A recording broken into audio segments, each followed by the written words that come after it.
नमस्कार, आप देख रहे हैं हिंदनामा न्यूज। मध्य प्रदेश में गत दिवस कैबिनेट मीटिंग हुई, जहां कई जनहित के फैसले लिए गए। प्रभारी मंत्रियों को भी निर्देश दिए गए हैं। डिप्टी सीएम ने बाद में पत्रकार वार्ता के दौरान इसकी जानकारी, जो कैबिनेट बैठक में फैसले लिए गए उसकी जानकारी दी है, जिस पर इस खबर में देखिए विस्तृत रिपोर्ट। गत दिवस मंत्रालय में राष्ट्रीय गीत वंदे मातरम गायन के साथ कैबिनेट की बैठक प्रारंभ हुई। मुख्यमंत्री डॉक्टर मोहन यादव की अध्यक्षता में हुई बैठक में जनहित के कई निर्णय लिए गए। बता दें, मुख्यमंत्री डॉक्टर मोहन यादव की अध्यक्षता में मंत्री परिषद की बैठक वंदे मातरम के गान के साथ हुई आरंभ। मुख्यमंत्री डॉक्टर मोहन यादव ने बैठक से पहले अपने संबोधन में कहा है कि मंत्रीगण अपने प्रभार के जिलों में भ्रमण के दौरान एक माह में कम से कम एक बार रात्रि विश्राम अवश्य करें। सीएम ने बैठक में कहा कि मदरसों में अन्य धर्म की शिक्षा पर प्रतिबंध के संबंध में स्कूल शिक्षा विभाग द्वारा निर्देश जारी किए गए हैं। संविधान के अनुच्छेद 28(3) के प्रावधान के अनुसार मदरसों में अध्ययनरत बच्चों को उनके धर्म की शिक्षा के विपरीत अन्य धर्म की शिक्षा ग्रहण करने अथवा उपासना में उपस्थित होने को बाध्य करने वाले मदरसों को सभी शासकीय अनुदान बंद किए जाएंगे। ऐसे मदरसों की मान्यता समाप्त करने की विधिवत कार्यवाही सहित अन्य उपयुक्त वैधानिक कार्यवाही भी सुनिश्चित की जाएगी।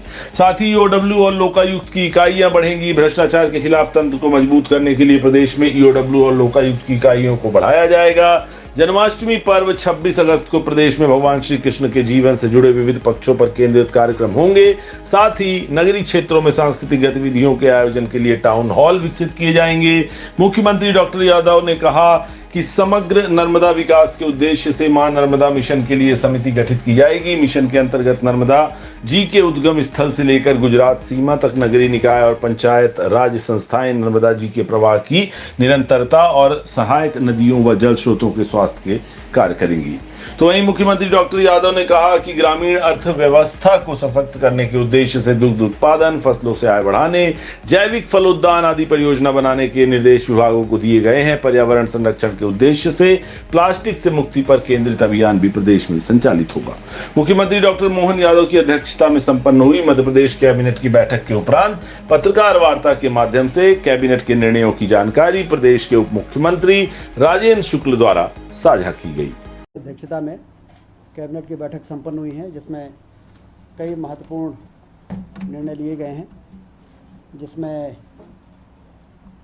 सबसे पहले तो सभी प्रभारी मंत्रियों जिनको अभी जिले का आवंटन हुआ है, मुख्यमंत्री जी की अपेक्षा और निर्देश ऐसा था कि सभी प्रत्येक माह में एक बार प्रभार जिलों में ज़रूर जाएं और रात्रि विश्राम वहाँ पर यदि होगा तो ज़्यादा बेहतर होगा, ऐसा उन्होंने निर्देश दिया है। मदरसों में अन्य धर्म की धार्मिक शिक्षा पर प्रतिबंध जो स्कूल शिक्षा विभाग ने आदेश जारी किया है, जिसमें अन्य धर्म के लोगों को ये मजबूर न किया जा सके कि वो मदरसों में उनके द्वारा दी जा रही शिक्षा के लिए बाध्य हों। 26 अगस्त को जन्माष्टमी है। समस्त मंत्री संबंधित जिलों में जन्माष्टमी के कार्यक्रमों में उपस्थित रहें और समारोह को भव्यता से मनाने का निर्णय लिया गया है। भ्रष्टाचार के विरुद्ध तंत्र को मजबूत करने के लिए अभी ईओडब्ल्यू का जो कार्यालय 10 संभागों में से 7 संभागों में संचालित है, 3 अन्य संभागों में भी शहडोल, नर्मदापुरम एवं चंबल में भी ईओडब्ल्यू के पुलिस अधीक्षक का कार्यालय स्थापित करने का निर्णय लिया गया है। 4 नवीन मिशन, युवा शक्ति मिशन, महिला सशक्तिकरण मिशन, किसान कल्याण मिशन और गरीब कल्याण मिशन, इस हेतु प्रधानमंत्री के द्वारा देश के विकास में जो कार्यक्रम जारी हुआ है, प्रदेश में ये कार्यक्रम जारी होंगे। इन मिशनों के कार्य एवं संरचना को अंतिम रूप देने हेतु प्रशासन अकादमी भोपाल में सामान्य प्रशासन विभाग शीघ्र मंथन के कार्यक्रम आयोजित करेगा। जीवनदायिनी मां नर्मदा के समग्र विकास हेतु मुख्यमंत्री की अध्यक्षता में मंत्रिमंडल समिति का गठन किया जाएगा। समिति में नगरीय विकास आवास मंत्री, पंचायत ग्रामीण विकास मंत्री, राजस्व मंत्री तथा वन मंत्री समिति के सदस्य होंगे। समिति के सचिव, मुख्य सचिव तथा सहायक सचिव, प्रमुख सचिव योजना, आर्थिकी और सांख्यिकी विभाग होंगे। समिति की हर माह में एक बार बैठक आयोजित होगी। समिति के निर्णय तथा निर्देशों के पालन के लिए मुख्य सचिव की अध्यक्षता में कार्यकारिणी समिति का भी गठन किया जाएगा।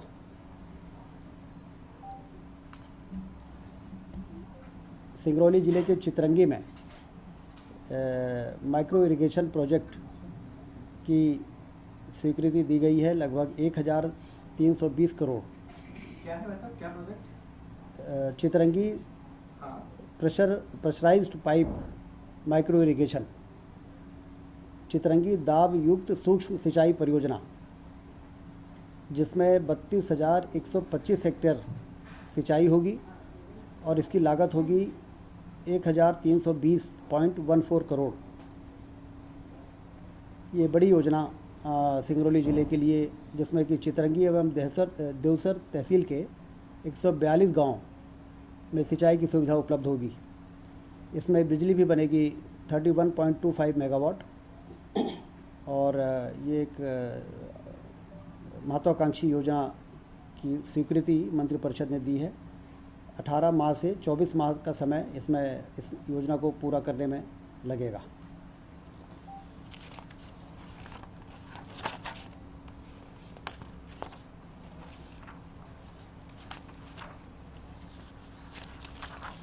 साइबर तहसील परियोजना का विस्तार अब पूरे मध्य प्रदेश में होगा।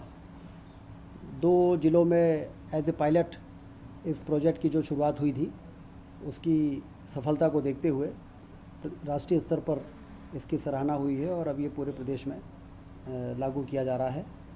इसमें तहसील संवर्ग के जो 619 पद में से तहसीलदार के 10 पद एवं प्रतिनियुक्ति हेतु रक्षित नायब तहसीलदारों के 55 पदों में से 15 पद, इस प्रकार कुल 25 पदों को प्रमुख राजस्व आयुक्त कार्यालय में साइबर तहसील हेतु अंतरित करने की स्वीकृति दी गई है।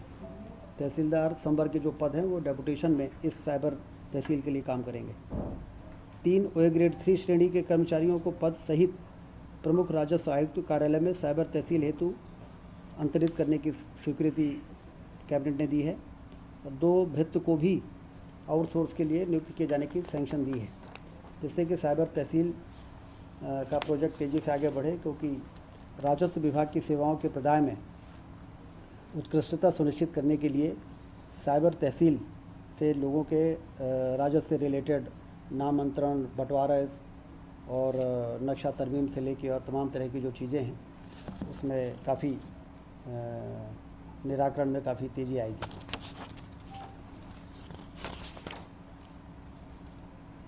भारत सरकार द्वारा संचालित मिशन शक्ति के तहत महिला सशक्तिकरण केंद्र hub of empowerment of women की प्रदेश के समस्त जिलों में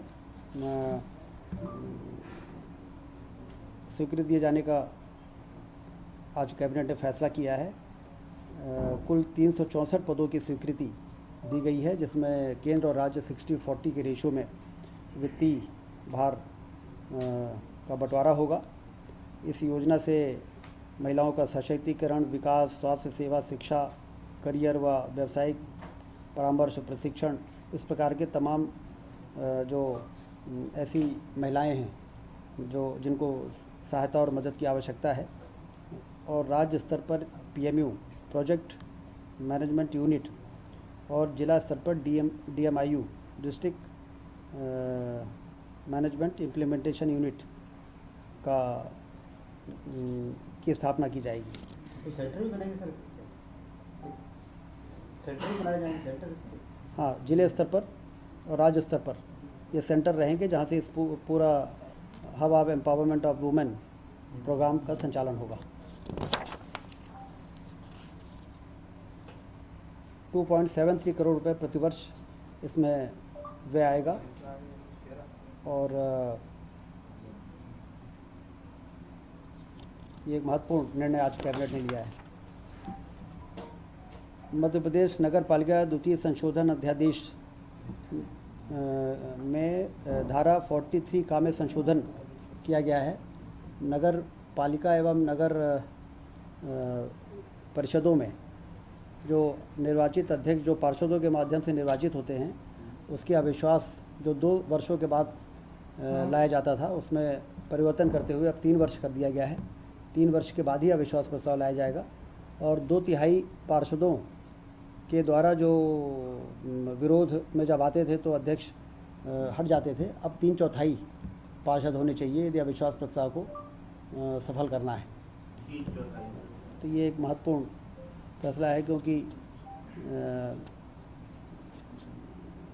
डिस्करेज करने के लिए भी है कि यदि छोटी मोटी बातों में तुरंत अविश्वास प्रस्ताव लाने को 3 वर्ष और 3/4 3 वर्षों के बाद ही अविश्वास प्रस्ताव लाया जा सकेगा और 3/4 पार्षद होने के बाद से नगर परिषद जो गठित होती है उसके बाद से, या कि एक अविश्वास से दूसरे अविश्वास के बीच का ड्यूरेशन?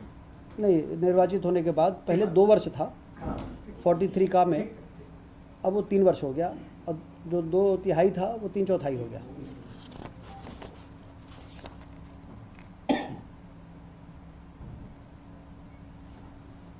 पंचायत एवं ग्रामीण विकास में अधोसंरचना कार्यों के कार्य को बढ़ाने के लिए पूंजीगत मद में निर्धारित सूचकांक की सीमा भी बढ़ाई गई है और लगभग 10,702 कार्यों की प्रशासनिक स्वीकृति जो 1938 करोड़ की जारी की गई थी, उसमें सूचकांक 4.3 करने से 2,135 करोड़ की कार्यों की स्वीकृति और जारी हो सकेगी।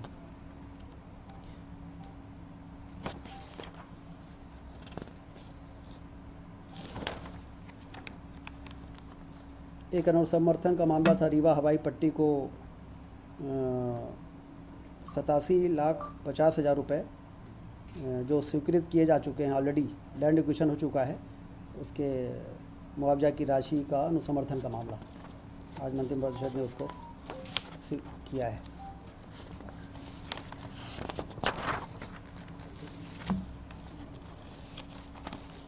लॉ डिपार्टमेंट में न्यायिक सेवा भर्ती प्रस्तावित संशोधन 1.5 करोड़ रुपए का ही वार्षिक वित्तीय भार आना संभावित है। वित्त विभाग 782 पद अनुसार सुपर टाइम स्केल के 15% पद बढ़ाने पर पद संख्या 117 पद होगी, जो वर्तमान के सुपर टाइम स्केल के 120 पद से भी कम हो सकेगी। इसको भी आज कैबिनेट ने मंजूरी दी है। ट्रांसफर पॉलिसी से संबंधित अभी कोई विषय आज के कैबिनेट में नहीं था, चर्चा भी नहीं, दूर दूर तक कोई चर्चा नहीं थी।